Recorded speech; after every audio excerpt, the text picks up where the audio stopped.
S ஆயிடுவோம். இருக்குல்ல சரக்கு எடு.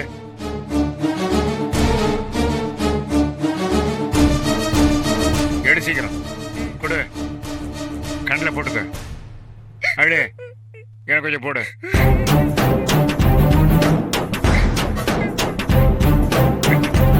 கண்ணை காட்டியா? போடு போடு. இந்த பக்கம் போடு. அழுவையா?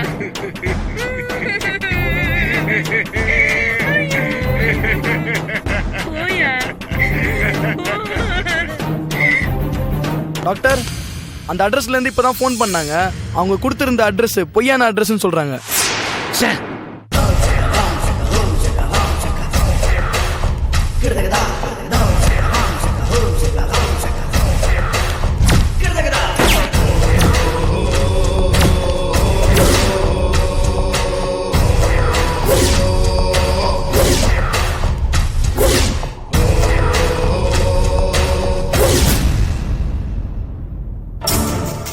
என்னாச்சு தானா? நீங்க சொன்ன மாதிரி ஆபீஸை விட்டு வெளியே வந்ததுல இருந்து அந்த பொண்ணை நான் ஃபாலோ பண்ணேன். நடுவுல யாரையுமே சந்திக்கல, யார் கூடவும் போன்லயும் பேசல. ஒரு கடையில ஸ்வீட் வாங்கினா வீட்டுக்கு வந்தா சாதாரண குடும்பம் தான் சார் அது. ஒரு அப்பா, அந்த ஆளை பார்த்தா வேஸ்ட் கேண்டிடேட் நல்லாவே தெரியுது. கூடவே 2 பொண்ணுங்க இருக்காங்க, தங்கச்சிங்கன்னு நினைக்கிறேன். அவங்களுக்கு ஸ்வீட் கொடுத்தா கூடவே அந்த பக்கத்து வீட்டாலும் இருந்தான். எல்லாரும் சந்தோஷமா ஸ்வீட் சாப்பிட்டாங்க. நீங்க சொன்ன அந்த பொண்ணு உங்களை மிரட்டி வேலை வாங்கின விஷயம் அவங்க குடும்பத்துல யாருக்கும் தெரிஞ்ச மாதிரி தெரியல sir. No no no no. அவ சாதாரணமான பொண்ணே கிடையாது. அவ பின்னாடி வேற யாரோ இருக்காங்கய்யா. அது யாருன்னு கண்டுபிடிக்கணும்.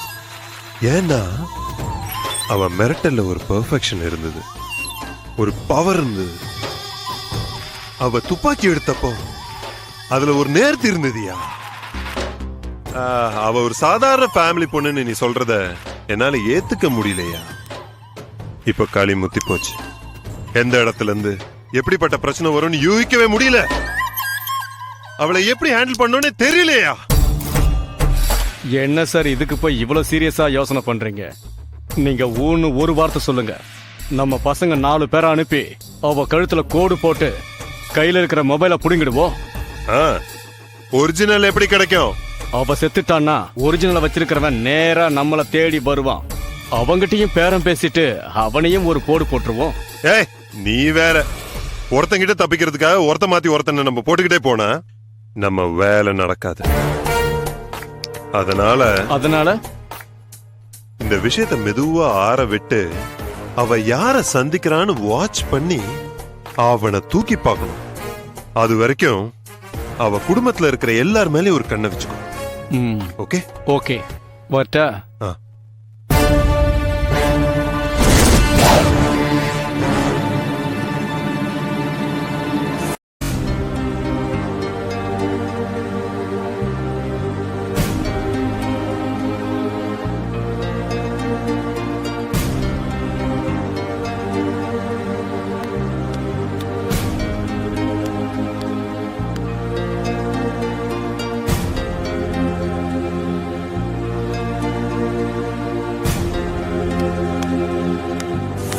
பாத்தியா, ஆஸ்பத்திரியில உயிரை காப்பாத்துற வேலைக்கு வந்தா நமக்கு வந்திருக்கிற பிரச்சனையே. You don't worry. இந்த கேஸ் சம்பந்தமா எங்க போலீஸ் டிபார்ட்மெண்ட் உங்களுக்கு ஃபுல் சப்போர்ட் பண்ணும். அதுக்கு நான் ஏற்பாடு பண்றேன். முதல்ல அந்த பொண்ணு சீதாதேவி யாருன்னு தெரியணும். அதோட அவ பேரு சீதாதேவி தானாங்கிறதும் தெரியணும். 1 செகண்ட்.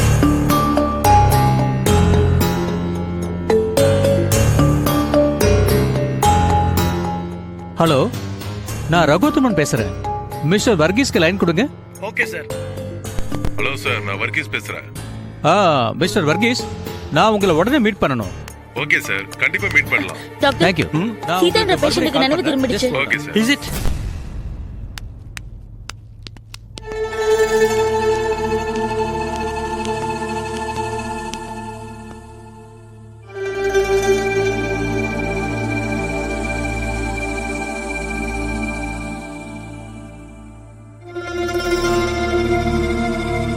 சொல்லுமா, உன் பேர் என்னம்மா?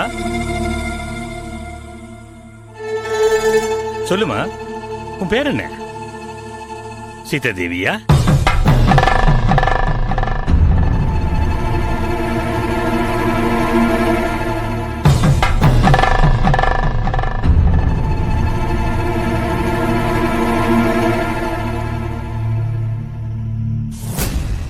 அடடே, மறுபடியும் கோமாக்கு போயிட்டாளே.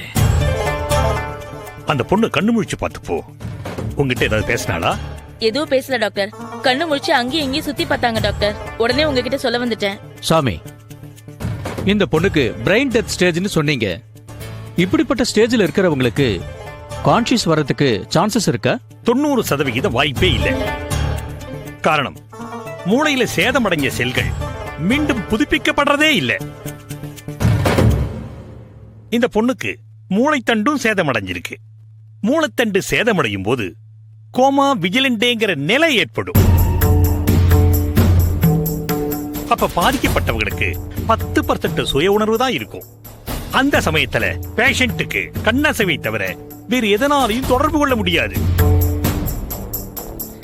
இப்ப இருக்கிற அந்த 10% கூட கொஞ்சம் கொஞ்சமா குறைஞ்சி 0%க்கு போயிடும். ஏன் சாமி, மறுபடியும் இந்த பொண்ணுக்கு சுயநினைவு திரும்பறதுக்கு வாய்ப்பு இல்லைன்னு சொல்றியா? ஷூர். எப்ப ஒரு பேஷண்ட் கோமா விஜிலண்டேங்கிற கண்டிஷனுக்கு வந்தாங்களோ, மெடிக்கல் டேர்ம் படி நாங்க அவங்கள வெஜிடபிள்னு தான் சொல்லுவோம். அதாவது அவங்க உடல் உறுப்புகளை அவங்க தானம் செய்யறதை தவிர வேறு எதுக்கும் பயன்பட மாட்டாங்க. அதெல்லாம் சரி, அடுத்தது என்ன பண்ண போற? இனிமே ஸ்டெப் எடுக்க வேண்டியது போலீஸ் டிபார்ட்மெண்ட் தான். இந்த பொண்ணு யாரு? இவளுக்கு வலுக்கட்டாயமான காட் மைனுங்கிற போதைப் பொருளை கொடுத்தது யாரு? இவளை இங்க கொண்டு வந்து சேர்த்த அந்த போலி பெற்றோர்கள் யாரு? அவங்க நோக்கம் என்ன? இந்த மாதிரியான கேள்விகளுக்கு எனக்கு விட தெரிஞ்சாகணும். இந்த பதில்கள்ல எனக்கு உபயோகப்பட போறது இந்த பொண்ணோட ஒரிஜினல் பேரண்ட்ஸோட ஒப்புதல் மட்டும்தான். அதுவும் மேக்சிமம் ஒரு வாரத்துக்குள்ள அவங்கள கண்டுபிடிச்சாகணும். என்ன, அதுக்கு மேல இந்த பொண்ணை இங்க வச்சிருக்க முடியாது. டோன்ட் வரி சாமி, கமிஷனர் வந்துகிட்டு இருக்காரு. இன்னும் 24 மணி நேரத்துல இந்த பொண்ணு யாருன்னு நமக்கு தெரிஞ்சிடும்.